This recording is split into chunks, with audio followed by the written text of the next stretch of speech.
অভিষেক বন্দ্যোপাধ্যায়ের বাড়িতে রহস্যময় হানা। কি হয়েছে অভিষেক বন্দ্যোপাধ্যায়ের বাড়িতে? ইতিমধ্যে আমরা দেখেছি হরিশ চ্যাটার্জির বা হরিশ মুখার্জি রোড 188 শান্তিনিকেতন, তার খুব সাধের বাড়ি, এবং ঠিক সেইখানে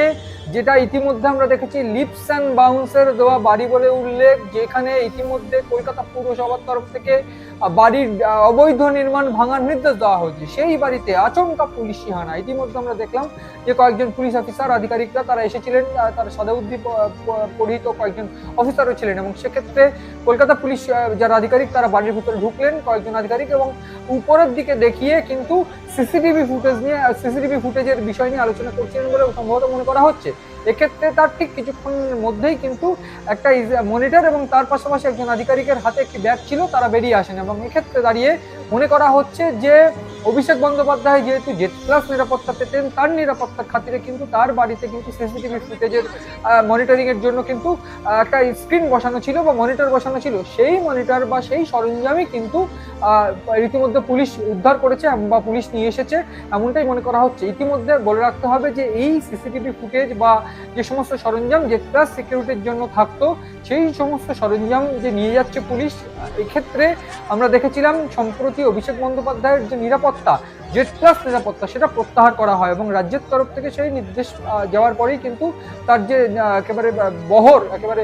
গাড়ির বহর কিংবা নিরাপত্তার বহর, সেটা সমস্ত কিছু প্রত্যাহার করা হয়, এবং ঠিক তারপর পুলিশের এই যে অ্যাক্টিভিটি, সেই অ্যাক্টিভিটি কিন্তু পরিষ্কার। এক্ষেত্রে দাঁড়িয়ে একেবারে ক্লিয়ার যে মেসেজ সেটা কিন্তু নেই যে কেন ঢুকেছিলেন তারা, কি হয়েছে, এই সমস্ত উত্তর এখনো অব্দি ক্লিয়ার নয়। কিন্তু যেটা প্রাথমিকভাবে মনে করা হচ্ছে, এবং ইতিমধ্যে লালবাজার সূত্রে যেটা খবর, যে তাদের তরফ থেকে কোনো অ্যাকশন বা কোনো রেড বা কোনো পদক্ষেপ কিন্তু ইতিমধ্যে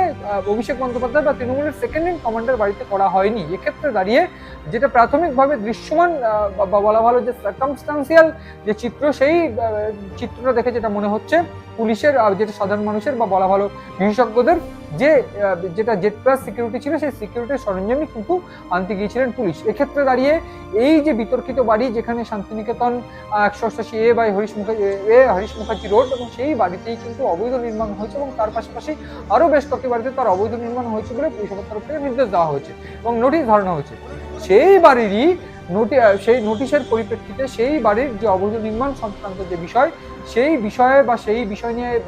সিদ্ধান্ত নেওয়ার জন্য আরো 7 দিন সময় চেয়ে কলকাতা পুরসভাকে চিঠিও করা হয়েছে অভিষেক বন্দ্যোপাধ্যায়ের তরফে। ফলে সব মিলিয়ে এটা পরিষ্কার যে অভিষেক বন্দ্যোপাধ্যায়ের যে বাড়ি, সেই বাড়িতে